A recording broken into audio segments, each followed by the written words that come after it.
Hi viewers, எல்லோருக்கும் வணக்கம். இன்னைக்கு மகாநதி சீரியலில் என்ன நடந்துச்சுன்னா, காவேரி வந்து அவங்க அம்மா கிட்ட கேட்குறாங்க, அம்மா, ராகவ் தான் அவங்க ஒய்ஃபை ஆக்சிடெண்ட் பண்ணி சாகடிச்சான்னு நீ திரும்ப திரும்ப சொல்லிக்கிட்டே இருந்தியே, அந்த விஷயம் உனக்கு எப்படிம்மா தெரியும்? உனக்கு ஏற்கனவே தெரியுமா?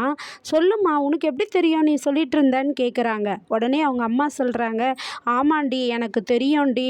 உன்னை இடிச்சான்ல, ஆக்சிடெண்ட் பண்ணான்ல அந்த ராகவு, அப்போ உன்னை இடித்த காரை அப்படி திரும்பும்போது அவங்களுடைய காரு இடிச்சிருச்சுடி. அதில் விஜய் தம்பியும் அவங்க ஒய்ஃபும் தான் வந்திருந்தாங்க. அப்போ அவங்களுக்கு ஆக்சிடெண்ட் ஆயிடுச்சு. அதில் வந்து அவங்க ஒய்ஃப் இறந்துட்டாங்க. விஜய் தம்பிக்கு சரியான அடிபட்டு அவர் சுயநினைவே இழந்திருந்தார். விஜய் தம்பியும் நீயும் எல்லாரும் ஒரே ஹாஸ்பிட்டலில் தாண்டி இருந்தீங்க. அப்போ அம்மு பாப்பா பிறந்தாங்க. அதனால் எனக்கு தெரியும்டி அப்படின்றாங்க. அப்போனா ஏற்கனவே அவரை உனக்கு தெரியுமாம்மா அப்படின்னு சொல்லி கேட்குறாங்க காவேரி. ஆமாண்டி, எனக்கு ஏற்கனவே தெரியும்டி. அதனால தான் அந்த பாப்பாவை நான் போய் பார்க்கணுன்ட்டு நான் துடிப்பேன். நீ வந்து என்னை ஏடாகூடமாக திட்டுனடி அப்படின்னு சொல்கிறாங்க. ஏம்மா, அப்போ இவ்வளோ விஷயம் நடந்திருக்கு, நீ ஏம்மா இதை என்கிட்ட மறைச்ச? எதுக்கு நீ என்கிட்ட சொல்லலை அப்படின்னு சொல்லி கேட்குறாங்க. உடனே வந்து அவங்க அம்மா சொல்கிறாங்க, இல்லடி காவேரி, உனக்கு பழைய நினைவுலாம் மறந்து போச்சா? எந்த விஷயமாவது உன் மனசை பாதிக்கிற மாதிரி ஒரு விஷயம் சொன்னாக்கா டாக்டர் வந்து உனக்கு ஆபத்தாயிடும்னு சொல்லியிருக்காங்க. அதனால தாண்டி நான் சொல்லலை அப்படின்னு இஷ்டத்துக்கு அடிச்சு விட்றாங்கங்க. அப்போ வந்து உடனே காவேரி வந்து, ஏம்மா, நீ அப்பா இறந்த விஷயத்தையே என்கிட்ட சொல்லிட்ட, நான் அதையே தாங்கிக்கிட்டேன், இதை நினச்சி என்னம்மா ஆக போகுது அப்படின்னு கேட்குறாங்க. இல்லடி, உன்னால் நடந்தது இல்லை இந்த ஆக்சிடெண்ட்டு, அதனால் நீ ஃபீல் பண்ணுவ, அதனால தான் நான் சொல்லலை. விஜய் தம்பி ரொம்ப நல்லவர், அவரை எனக்கு ஏற்கனவே தெரியும் அப்படின்றாங்க. ஓ, அதனால தான் நீயும் அவரும் ரொம்ப அவ்வளோ ஒரு அந்யோன்யமாக பழகுனீங்களா, நல்லா பேசுனீங்களா அப்படின்னு சொல்லி கேட்குறாங்க. ஆமாண்டி காவேரி அப்படின்னு சொல்கிறாங்க காவேரியோடைய அம்மா. அதுக்கப்புறமா காவேரிக்கு மனசு கேட்காம விஜய்க்கு வந்து மெசேஜ் பண்ணுறாங்க, நீங்கள் தூங்கிட்டீங்களா அப்படின்னு. உடனே அவரும் வந்து இல்லைன்னு மெசேஜ் அனுப்புகிறாரு. அப்போனா நம்ம பேசலாமா அப்படின்னு சொல்லி மெசேஜ் பண்ணுறாங்க. உடனே விஜய்க்கு, ஏய் என்னடி இது, நான் அதுக்காக தானடி வெயிட் பண்ணிகிட்ருக்கேன், என் பொண்டாட்டி பேசலாண்டி அப்படின்னு நினச்சிக்கின்னு அவர் கால் பண்ணுறாரு. கால் பண்ணதும் காவேரி வந்து விஜய்கிட்ட பேசுகிறாங்க. அம்மா எல்லா விஷயத்தையும் சொன்னாங்கங்க அப்படின்றாங்க. உடனே விஜய்க்கு, அம்மா எல்லா விஷயமும் சொன்னாங்களா? என்ன விஷயம் சொன்னாங்கன்னு தெரியலையே அத்தை அப்படின்னு நினைக்கிறாரு. இல்லைங்க, நீ உங்கள் குழந்தைய கடத்திட்டு போனான்ல அந்த ராகவ் தான் உங்களை ஆக்சிடெண்ட் பண்ணான்ட்டு சொன்னாங்க. நீங்களும் நானும் ஒரே ஹாஸ்பிட்டலில் தான் இருந்தோம். அதில் உங்கள் ஒய்ஃபு தவறிட்டாங்க, இறந்துட்டாங்கன்னு சொன்னாங்க. இது மாதிரி இவனால் நம்ம 2 குடும்பமும் பாதிச்சிருக்குமே, நம்மளுடைய குழந்தையும் பாதிச்சிருக்கே அப்படின்னு சொல்கிறாங்க காவேரி. உடனே விஜய், என்ன சொன்ன காவேரி, இந்த ஆக்சிடெண்ட்னால நம்ம குழந்தையும் பாதிச்சிருக்குன்னு சொன்னியே அப்படின்றார்.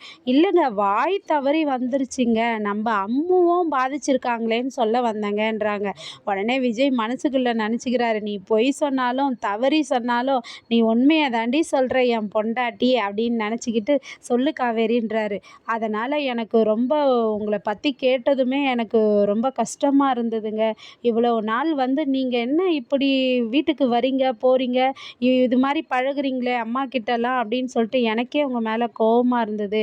ஆனால் இப்போ நீங்கள் ஏற்கனவே தெரிஞ்சவருன்னு அம்மா சொன்னதுனால எனக்கு ரொம்ப மனசு கஷ்டமாக இருந்ததுங்க, சாரிங்க அப்படின்னு சொல்கிறாங்க.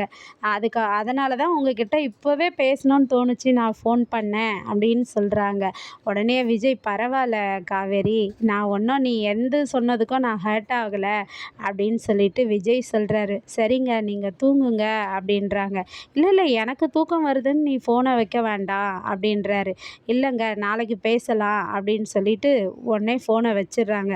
வச்சிட்ட பிறகு அதுக்கப்புறமா இவங்க பேசிக்கிட்டு இருந்ததை காவேரியுடைய அம்மா கேட்டுக்கிட்டு இருக்காங்கங்க. உடனே வந்து கேட்குறாங்க காவேரி கிட்ட, நீ இப்போ ஃபோனில் பேசிக்கிட்டு இருந்தியே அது விஜய் தம்பி கிட்ட தானே அப்படின்னு கேட்குறாங்க. உடனே காவேரியா, அம்மா என்ன நான் பேசுனதை நீ ஒட்டு கேட்டியா அப்படின்னு கேட்குறாங்க காவேரி. ஒட்டுலாம் கேட்கல, இப்போ தான் வந்தேன், கடைசியாக விஜய் தம்பிக்கிட்ட பேசிகிட்டு இருக்கேன்னு தெரிஞ்சுக்கிட்டேன் அப்படின்றாங்க. அந்த தம்பி ரொம்ப நல்ல தம்பிடி அப்படின்றாங்க. அம்மா, நீ இது மாதிரிலாம் பேசுகிற, நான் வந்து உன் பொண்ணுமா, நீ என் அம்மா, நீ எதுக்கு இது மாதிரி நடந்துக்கிற? சந்தோஷமாக இருக்குது நான் விஜய் தம்பிக்கிட்ட பேசினதுன்னு சொல்கிற நீ.